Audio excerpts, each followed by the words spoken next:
So what is the solution? Well, the biggest solution right now is parents talking to their children. It sounds almost corny, and certainly it's not a panacea, but it works. When you suggest to your children that underage consumption is dangerous, that alcohol abuse can be deadly, and they learn by your example of proper consumption of adult beverages, you're going to have children who make the right choices. Alcohol is far and away the top drug of abuse by America's teens. Children under the age of 21 drink 25% of the alcohol consumed in the United States. The age at which children begin drinking is dropping.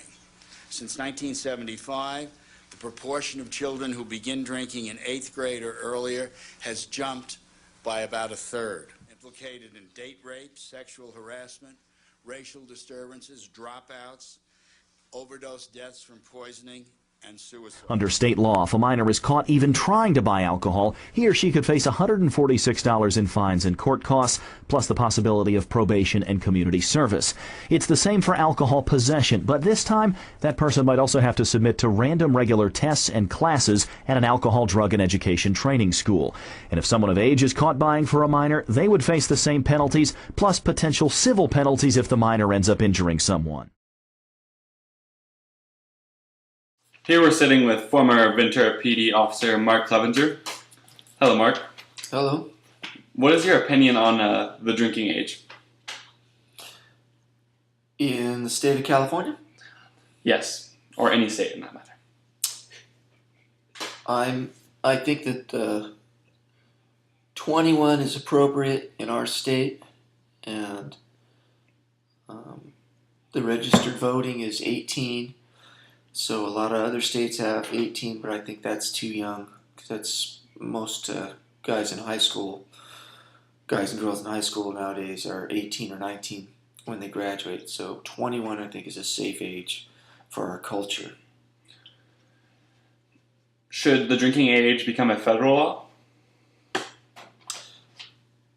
It would add more continuity for violations for law enforcement officers to enforce versus moving into a different county or a different state. So federalizing, meaning making everybody either 21 or 18, would make it across the board, and it would keep down spring break parties that all fled to Florida, because Florida may or may not have an 18-year-old's drinking age. In New York, it's at 18 or at 21. So spring break in Florida is popular because they cater to 18-year-olds, which are lightweights. They don't know how to handle their alcohol yet because they live in a cold area of New York. So if they put it across the board at 21, it'll eliminate a lot of traffic collisions and unnecessary alcohol-related arrests. How do you feel about teen drinking?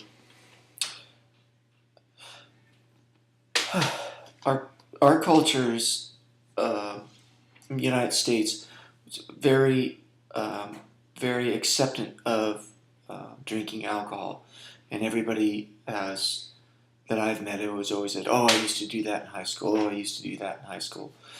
And we're finally getting statistics and behavioral problems as adults because they used to do that in high school, meaning they used to drink in high school. It would be nice if peer pressure were to go to a party and have your first beer or have your first Mai Tai or sweet alcohol drink. But I don't see that happening in the near future. I'm against teen drinking, though I was a teen drinker.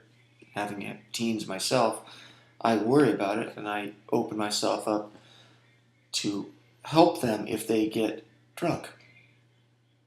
But I'm not for it.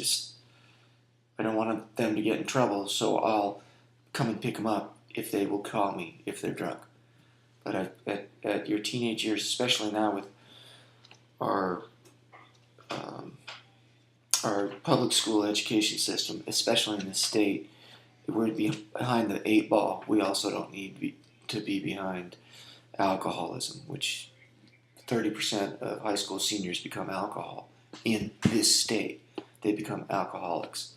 That's 2 million graduates. That's 30% of that's a big chunk of people. So Thank you for your time, Mark. You're welcome.